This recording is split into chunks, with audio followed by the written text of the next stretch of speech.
Em 1933, o USDA disse às donas de casa americanas para fazerem 1 libra de carne moída render 7 refeições familiares. Hoje, os nutricionistas chamam isso de impossível, mas aquelas mulheres conseguiram e suas famílias eram mais saudáveis que as nossas. O número 14 desta lista foi desencorajado pelos departamentos de saúde na década de 1940, mas pesquisadores acabaram de confirmar que ele mata mais bactérias do que antissépticos comprados em lojas. O número 3 cria uma reação química que os equipamentos modernos de panificação não conseguem duplicar. Esses 25 truques mantiveram milhões de pessoas vivas quando os bancos faliram e as plantações viraram pó. Porque aqui está já a verdade. Se você soubesse o que sua bisavó sabia, pararia de comprar metade dos produtos no seu carrinho de supermercado. A Kraft contratou psicólogos. A General Mills mudou receitas. Indústrias inteiras foram construídas para nos fazer esquecer como nos alimentar. Inscreva-se, porque o que você está prestes a aprender pode mudar a forma como você administra sua cozinha. Vamos à contagem regressiva. Top 25. Isolamento de jornal para a caixa de gelo. Antes que as geladeiras elétricas chegassem às casas de classe média no final da década de 1940, sua bisavó mantinha a comida fria com um bloco de gelo de 50 libras em uma caixa de madeira. O entregador de gelo vinha 2 vezes por semana e cada hora entre as entregas custava dinheiro, à medida que aquele bloco derretia lentamente. Então, ela forrava as paredes internas com camadas de jornal velho, com 3 ou 4 folhas de espessura, pressionadas contra na madeira. O papel de jornal criava uma barreira de ar estático que retardava a transferência de calor, às vezes estendendo a vida útil daquele bloco de gelo em um dia inteiro. Um jornal custava 2 centavos. O bloco de gelo custava 25 centavos. Economizar uma entrega por semana representava muito dinheiro quando um operário de fábrica levava para casa talvez 15 dólares. Quando a Frigidaire começou a veicular anúncios, zombando da velha caixa de gelo como algo primitivo, em menos de uma década, o truque do jornal foi esquecido. Mas a física por trás disso, o ar preso como isolamento, é exatamente como os coolers modernos funcionam hoje. Top 24. O pote de gordura de bacon. Toda a cozinha da época da depressão tinha aquela lata ou pote de vidro no fundo do fogão, cheio de gordura de bacon coada. Sua avó guardava cada gota, despejando a gordura quente através de um pano fino após fritar. A gordura coada durava semanas sem refrigeração, porque a remoção das partículas de carne evitava que estragasse. Aquela gordura dourada ia em tudo: ovos fritos, massa de pão de milho, feijão frito e massa de torta.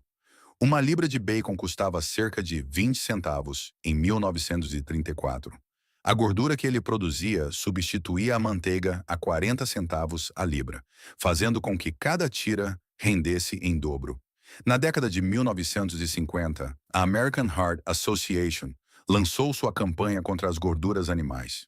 As donas de casa jogaram fora seus potes e mudaram para o Crisco, um óleo vegetal hidrogenado, que hoje sabemos criar gorduras trans muito piores do que qualquer coisa naquele pote de bacon.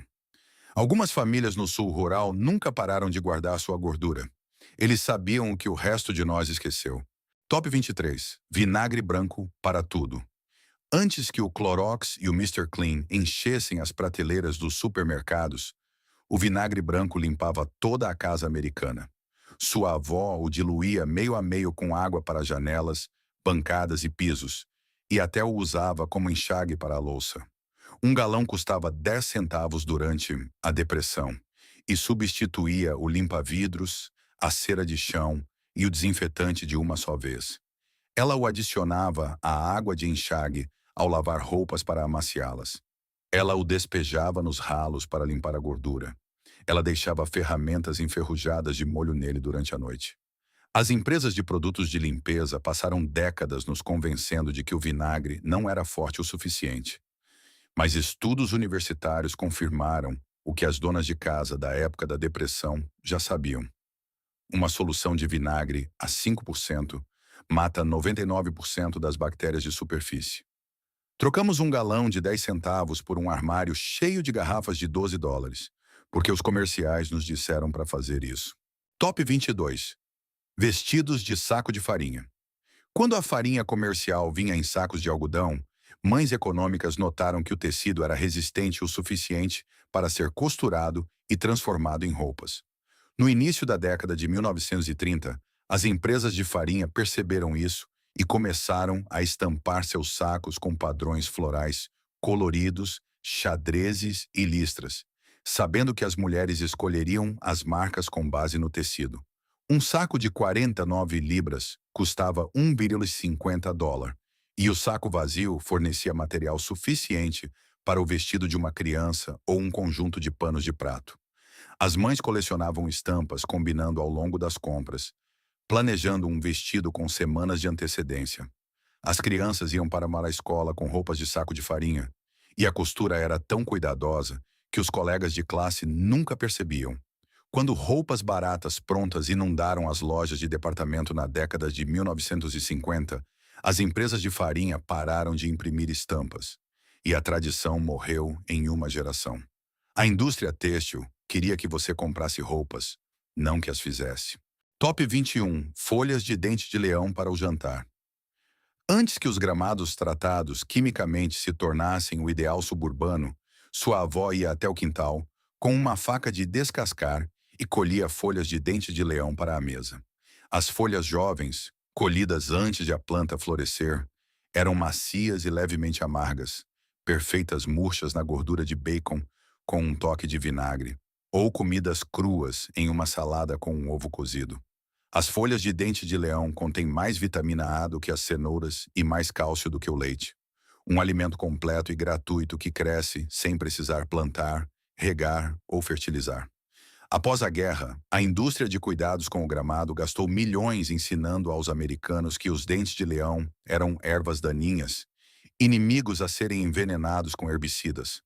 Pulverizamos 2 bilhões de dólares por ano em produtos químicos para matar uma planta que nossas avós comiam de graça. O governo nunca disse para você parar de comer dente de leão. As empresas que vendem herbicidas, sim. Top 20. Água de batata para pão e molho. Quando sua avó cozinhava batatas, ela nunca jogava aquela água rica em amido pelo ralo. Ela a guardava em um pote e a usava para fazer a massa de pão crescer mais rápido e assar mais macia. O amido alimentava o fermento, produzindo um pão mais leve e macio do que a água pura jamais conseguiria. Essa mesma água de batata engrossava o molho sem precisar de farinha extra ou amido de milho. Um pouco na assadeira com os sucos da carne, uma mexida rápida no fogo, e o jantar tinha um molho que parecia ter levado 1 hora para ser feito. Um saco de 5 libras, cerca de 2 diruash, de batatas custava cerca de 15 centavos e podia render até 5 refeições. Usar a água do cozimento significava extrair até a última gota de utilidade de cada batata. As receitas modernas nunca mencionam isso. Adicionamos etapas e ingredientes para substituir algo que nossas avós conseguiam de graça apenas por não jogar pelo ralo. Top 19. Palmilhas de papelão para sapatos. Quando as solas dos sapatos furavam, e durante a depressão elas furavam rápido porque as famílias muitas vezes possuíam apenas um par, sua avó cortava um pedaço de papelão de uma caixa de cereais e o colocava dentro do sapato. O papelão cobria o buraco, mantinha a lama do lado de fora e rendia mais algumas semanas antes de ressolar. Ressolar custava 50 centavos no sapateiro. Sapatos de trabalho novos custavam 3 harnes, quase o salário de uma semana para muitos homens. Aquele papelão amolecia na chuva e se desgastava em dias, mas mantinha uma criança na escola e um pai no trabalho quando não havia dinheiro para o sapateiro. Top 18. A despensa subterrânea. Aquela velha despensa subterrânea, escavada na encosta atrás da casa da fazenda, não era apenas um buraco no chão. Era o sistema de conservação de alimentos mais sofisticado disponível para as famílias rurais durante a depressão.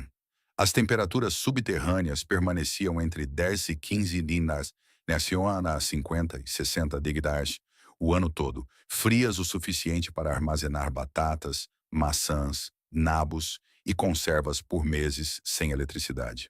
Uma despensa subterrânea bem construída não custava nada além de trabalho. Algumas famílias armazenavam 500 libras, cerca de 225 kg de batatas e 300 potes de conservas em um espaço não maior que um banheiro. A geladeira elétrica tornou a despensa subterrânea obsoleta na década de 1950. Mas aqui está o que ninguém menciona. Uma despensa subterrânea funciona com zero eletricidade. Quando a energia acaba, sua geladeira se torna uma caixa cara. A despensa da sua bisavó continuou funcionando durante cada tempestade, cada apagão, cada crise. Trocamos resiliência por conveniência e chamamos isso de progresso. Top 17. Sabão feito de restos de cozinha. Sua avó fazia seu próprio sabão, guardando a gordura do cozimento e as aparas de carne, e depois combinando a gordura derretida com lixívia, feita de cinzas de madeira de lei. Um lote não custava praticamente nada e produzia sabão suficiente para durar de 3 a 4 meses para uma família. O sabão comprado na loja custava 5 centavos a barra e uma família usava várias barras por mês. A Procter Gamble fez campanhas agressivas posicionando o sabão caseiro como áspero e antiquado, enquanto suas barras de fábrica eram suaves e modernas. Em 1950, quase ninguém mais fazia sabão em casa. Começamos a comprar o que costumávamos fazer de graça. Top 16. Conservação de ovos em vidro líquido. Silicato de sódio. Antes da refrigeração confiável, sua avó misturava silicato de sódio, vendido em lojas de ferragens como vidro líquido, por cerca de 20 centavos o pote, com água em uma grande vasilha de pedra. Em seguida, ela mergulhava ovos frescos não lavados na solução. O vidro líquido selava a casca porosa, impedindo a entrada de ar e bactérias. Ovos armazenados dessa forma permaneciam comestíveis por 6 a 9 meses em temperatura ambiente. As galinhas botavam muito na primavera, mas diminuíam ou paravam no inverno. Conservar os ovos da primavera em vidro líquido significava que a família teria ovos até janeiro. Um pote de silicato de sódio conservava 10 dúzias de ovos. Durante a Segunda Guerra Mundial, o Departamento de Agricultura do Zimbabwe chegou a recomendar o uso do vidro líquido em seus guias de conservação. Após a guerra, eles pararam de mencioná-lo silenciosamente. As empresas de refrigeradores estavam anunciando pesadamente, e o governo não iria prejudicar uma indústria em expansão. Top 15. Sopa de feijão por alguns centavos. Uma panela de sopa de feijão alimentava uma família de 6 pessoas por 3 dias, com cerca de 10 centavos em ingredientes. Sua avó deixava 450 gramas de feijão branco seco de molho durante a noite e, em seguida, cozinhava-os em fogo brando o dia todo com um osso de presunto, uma cebola e quaisquer vegetais que estivessem murchando na geladeira. O osso de presunto não custava nada. Os açougueiros os davam de graça ou os vendiam por 1 centavo. Na hora do jantar, cada tigela estava tão grossa que uma colher parava em pé nela. Servida com pão de milho feito com 5 centavos de fubá, esta era uma refeição completa que mantinha as famílias trabalhadoras de pé. Após a guerra, a Campbell's comercializou a conveniência de forma tão agressiva que os feijões secos desapareceram da maioria das despensas americanas. Começamos a pagar 35 centavos por uma lata de sopa aguada, quando a verdadeira custava 1/3 do preço. Top 14. Mel como tratamento de feridas. Quando alguém da família sofria um corte ou arranhão, sua avó não pegava Bactine ou Neosporin. Ela espalhava mel cru diretamente sobre a ferida e a envolvia com um pano limpo. O mel é naturalmente antibacteriano.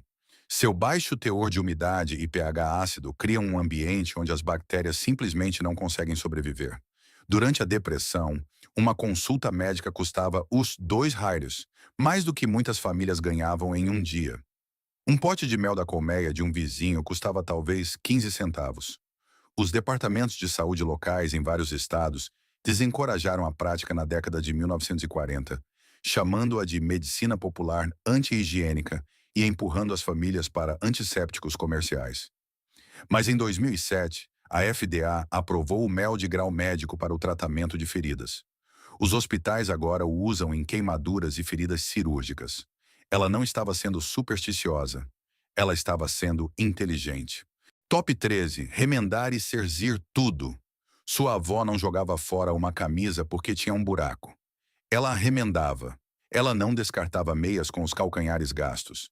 Ela as cerzia com um ovo de madeira e uma agulha, tecendo uma nova linha através do buraco até que a meia estivesse inteira novamente. Um kit de costura custava alguns centavos. Um ovo de cerzir custava 5 centavos. As crianças usavam macacões remendados sem vergonha, porque todas as famílias faziam o mesmo. As mães guardavam caixas de retalhos de tecido e remendavam à luz de lamparina depois que as crianças estavam na cama. A camisa de trabalho de um homem podia ter 4 remendos antes de ser finalmente aposentada como pano de limpeza. Após a guerra, a indústria do vestuário impulsionou a moda descartável. Remendar tornou-se um sinal de pobreza, em vez de bom senso. Os americanos agora jogam fora cerca de 38 quilos de resíduos têxteis por pessoa por ano. A indústria que nos ensinou a parar de remendar é a mesma indústria que agora nos vende sustentabilidade a um preço premium. Top 12. Conservas caseiras durante a depressão. As famílias faziam conservas de tudo. Tomates, vagens, pêssegos, geleias, picles, carne. Uma panela de pressão para conservas custava cerca de R$ 4 e durava décadas. Os potes de vidro custavam 10 centavos cada e eram reutilizados ano após ano. Sua avó podia conservar uma horta inteira de verão por menos de os US$ 5 e alimentar sua família com vegetais durante todo o inverno, sem gastar mais nenhum centavo no mercado. O USDA publicou extensos guias de conservas ao longo da década de 1930. Então, na década de 1960, a mensagem mudou. Fazer conservas em casa, de repente, se tornou perigoso. O botulismo virou o bicho-papão. A indústria de alimentos processados, que vendia vegetais enlatados a 30 centavos a unidade, tinha todos os motivos para desencorajar a conservação caseira. O enlatamento sob pressão feito corretamente é seguro. Os próprios dados do USDA provam isso. Mas a campanha de medo funcionou. Gerações inteiras pararam de fazer conservas e começamos a pagar margens de lucro de 300% por versões industrializadas da mesma comida que nossas avós preparavam por centavos. Top 11. Passar o pó de café 2 vezes. Seu avô não jogava fora o pó de café depois de passar um bule.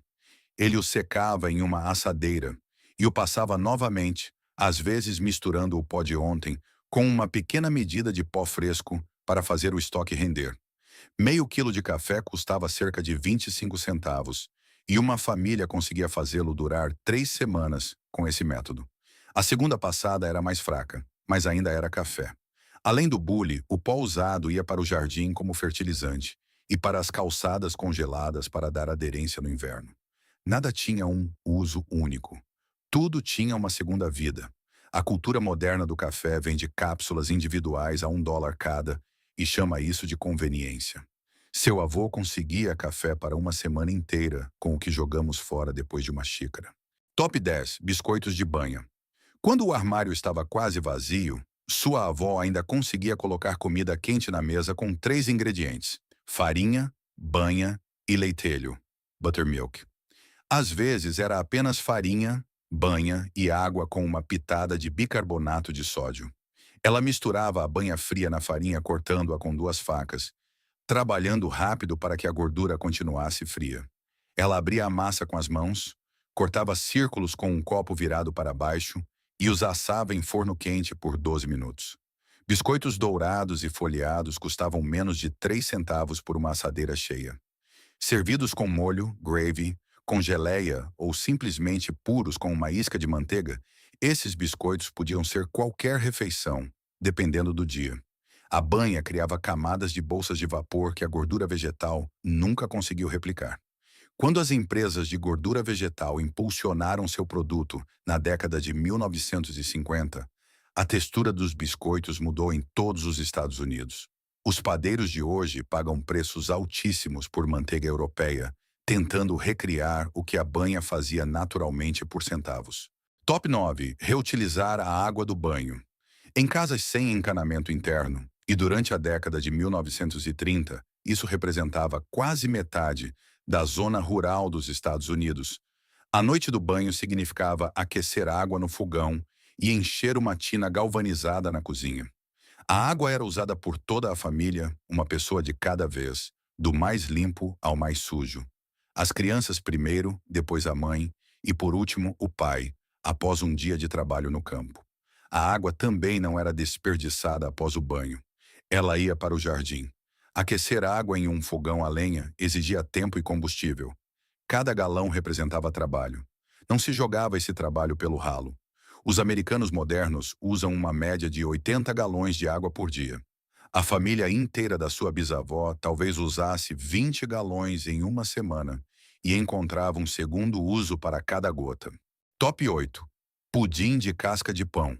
Quando o pão ficava amanhecido, e em uma casa sem conservantes ele ficava amanhecido rápido, sua avó transformava aquelas cascas duras e fatias secas em pudim de pão.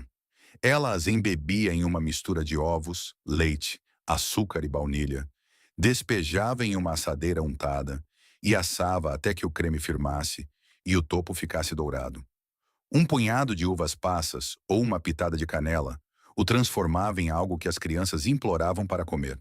A sobremesa inteira custava talvez 5 centavos. Em uma cozinha da época da Grande Depressão, pão amanhecido não era lixo, era um ingrediente. O pudim de pão aparecia em jantares da igreja e mesas de fim de ano. Ninguém o menosprezava, porque todos entendiam o valor de não desperdiçar comida. Hoje jogamos fora 63 milhões de toneladas de comida por ano neste país. Sua avó não jogava nada fora e alimentava 8 pessoas fazendo isso. Top 7. A caixa de feno. Antes das panelas de cozimento lento, slow cookers e das Instant Pots, a caixa de feno era o método original de cozinhar do tipo coloque e esqueça. Sua avó levava uma panela de ensopado ou feijão para ferver no fogão e, em seguida, transferia a panela tampada para uma caixa de madeira bem forrada com feno, cobertores velhos ou jornal amassado. O isolamento retinha o calor e a comida continuava a cozinhar por horas, sem usar nenhum combustível adicional. Uma panela de feijão iniciada às 7 da manhã estaria macia ao meio-dia, tudo com o calor daquela fervura inicial. Durante a depressão, o combustível era um custo real. A caixa de feno reduzia o consumo de combustível em até 70% para pratos de cozimento lento. O governo, na verdade, promoveu o cozimento em caixas de feno durante as 2 guerras mundiais para economizar combustível. Após o fim da guerra, as empresas de serviços públicos não tinham interesse em um dispositivo que reduzisse as contas de gás. A caixa de feno desapareceu das cozinhas americanas. Você pode construir uma hoje de graça com uma caixa de papelão e toalhas velhas. Ela ainda funciona exatamente como há 90 anos. Top 6. Xarope caseiro para tosse. Quando as crianças ficavam doentes e durante a depressão uma visita ao médico estava fora de cogitação para a maioria das famílias, sua avó fazia xarope para tosse com mel, suco de limão e um pouco de uísque. Ela aquecia o mel, espremia metade de um limão, adicionava uma colher de sopa de bourbon barato e dava para a criança doente antes de dormir. O mel revestia a garganta e suprimia a tosse. O limão fornecia vitamina C. O uísque ajudava todos a dormir. Uma garrafa de bourbon barato custava cerca de $1 e durava uma temporada inteira de gripe.